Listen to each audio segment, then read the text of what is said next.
Hello friends, welcome back. അപ്പോൾ നമുക്ക് ആദ്യമേ തന്നെ ഒരു അരപ്പ് റെഡിയാക്കിയെടുക്കാം. അതിന് വേണ്ടിയിട്ട് ഒരു ടീസ്പൂൺ വെളിച്ചെണ്ണ ചൂടായതിലേക്ക് ഒരു ടേബിൾ സ്പൂൺ പച്ചരി നല്ലതുപോലെ ഒന്ന് ഫ്രൈ ചെയ്തിട്ടെടുക്കാം. ലോ ഫ്ലെയിമിലിട്ടിട്ട് വേണം അരി ഫ്രൈ ചെയ്തെടുക്കാൻ. കേട്ടോ, ഇത് ഇത്രയും മതിയാവും. ഇതൊരു പ്ലേറ്റിലേക്ക് മാറ്റി കൊടുക്കാം. ഇനി നമുക്ക് ഇതിനകത്തേക്ക് ഒരു 1/4 ടീസ്പൂൺ കുരുമുളക്, ഒരു നുള്ള് ഉലുവ അധികം കൂടിപ്പോകരുത് കേട്ടോ, കാരണം കറി കഴിക്കും. ഇത്ര മതിയാവും. ഇത് നല്ലതുപോലെ ഒന്ന് ഫ്രൈ ചെയ്തിട്ടെടുക്കാം. ഇത് ഞാൻ ഡ്രൈ ഫ്രൈ ആണ് കേട്ടോ ചെയ്യണത്. അരി മാത്രം ഞാൻ വെളിച്ചെണ്ണയിൽ ഫ്രൈ എടുത്തിട്ടുള്ളത്. അപ്പോൾ ഇത് ഇത്ര മതിയാവും. ഇത് പ്ലേറ്റിലേക്ക് മാറ്റി കൊടുക്കാം. ഇനി അരപ്പിന് വേണ്ടിയിട്ട് 2 പച്ചമുളക്, 1/4 ടീസ്പൂൺ മഞ്ഞൾപ്പൊടി, 1/4 ടീസ്പൂൺ മുളക് പൊടി, ഒരു 3-4 വെളുത്തുള്ളി, ഒരു മുറി തേങ്ങ വറുത്ത് വെച്ചിരിക്കുന്ന മിക്സ് കൂടി ചേർത്ത് നല്ല ഫൈൻ പേസ്റ്റായിട്ടൊന്ന് അരച്ചെടുക്കാം. ഞാനിവിടെ ഗുരുവായൂർ രസകാളനാണ് ഉണ്ടാക്കുന്നത്. അതിന് വേണ്ടിയിട്ട് 1/4 കിലോ വീതം തൊലി കളഞ്ഞ് വൃത്തിയാക്കിയെടുത്ത മത്തങ്ങ, കുമ്പളങ്ങ ഇതൊരു മൺചട്ടിയിലേക്ക് ചേർത്തതിന് ശേഷം 1/4 ടീസ്പൂൺ മഞ്ഞൾപ്പൊടി, പാകത്തിന് ഉപ്പ്, ഇതെല്ലാം കൂടി നല്ലതുപോലെ മിക്സ് ചെയ്ത് കൊടുക്കാം. ഇവിടെ ഞാൻ പുളിവെള്ളത്തിലാണ് ഇത് വേവിക്കുന്നത്. ഇതാണ് കാളനും രസകാളനും തമ്മിലുള്ള വ്യത്യാസം കേട്ടോ. കാളൻ നമ്മൾ പച്ചവെള്ളത്തിൽ വേവിക്കുമ്പോൾ രസകാളൻ നമ്മൾ പുളിവെള്ളത്തിലാണ് വേവിച്ചെടുക്കുന്നത്.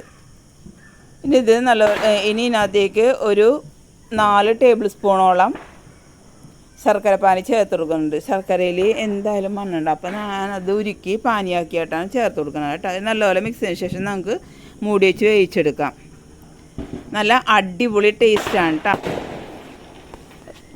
നല്ല ഹൈ ഫ്ലെയിമിലിട്ടിട്ട് നല്ലപോലെ ഒന്ന് വേവിച്ചെടുക്കാം.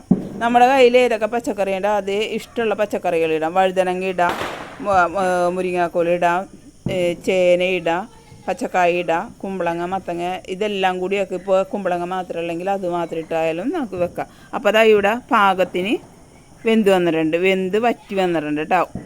കഷ്ണം ഉടഞ്ഞു പോകരുത്. പുളിവെള്ളം ചേർത്താൽ കഷ്ണം വേകൂല എന്നൊക്കെ പറയും. പക്ഷേ ഇവിടെ നല്ലപോലെ ഉടഞ്ഞു പോകാണ്ട് കഷ്ണം വെന്ത് വന്നിട്ടുണ്ട്. ഇനി ഇതിനകത്തേക്ക് നമുക്ക് തേങ്ങാക്കൂട്ട് ചേർത്ത് കൊടുക്കാം. നല്ല അടിപൊളി ടേസ്റ്റാണ് കേട്ടോ. നിങ്ങൾ ട്രൈ ചെയ്ത് നോക്കണേ. ഇനി ഒരല്പം വെള്ളം കൂടി ചേർത്ത് നമുക്ക് നല്ലപോലെ മിക്സ് ചെയ്തതിന് ശേഷം നല്ലതുപോലെ ഒന്ന് വരട്ടെ. പച്ച ചുവയൊക്കെ മാറി വന്ന് നല്ല അടിപൊളിയായിട്ട് വരട്ടെ. ഇനി ഈ സമയം നമുക്ക് ഇതിനകത്തേക്ക് ഉപ്പില്ലെങ്കിൽ ചേർത്ത് കൊടുക്കാം കേട്ടോ.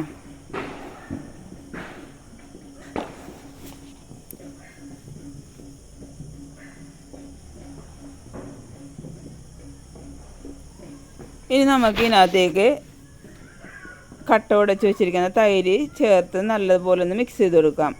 തൈര് ചേർത്തതിന് ശേഷം വരാൻ പാടില്ല, കാരണം ഇത് പിരിഞ്ഞു പോകും. നല്ലതുപോലെ ഇളക്കി യോജിപ്പിച്ച് ഫ്ലെയിം ഓഫ് ചെയ്യാം.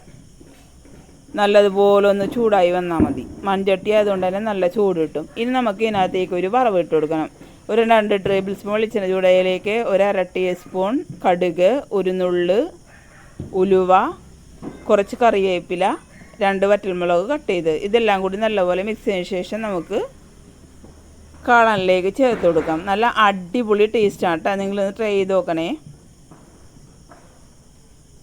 അപ്പോൾ ഇവിടെ നമ്മുടെ അടിപൊളി ഗുരുവായൂർ രസകാളൻ റെഡി ആയിട്ടുണ്ട് കേട്ടോ. ഇനി ഇത് താളിപ്പിട്ടതിന് ശേഷം നമുക്കത് ഒരു 10-20 മിനിറ്റ് മൂടി വയ്ക്കാം. മൂടി വെച്ചതിന് ശേഷം നമുക്കിത് വേറെ പാത്രത്തിലേക്ക് മാറ്റി ഉപയോഗിക്കാം. അപ്പോൾ എന്നും പറയുന്ന പോലെ ഈ ചാനൽ ഇനിയും സബ്സ്ക്രൈബ് ചെയ്യാത്തിട്ടുണ്ടെങ്കിൽ പ്ലീസ് സബ്സ്ക്രൈബ് ചെയ്യാൻ സപ്പോർട്ട് ചെയ്യണേ. ലൈക്ക് ചെയ്യാനും ഷെയർ ചെയ്യാൻ നിങ്ങൾ വിട്ടുപോകരുത് കേട്ടോ.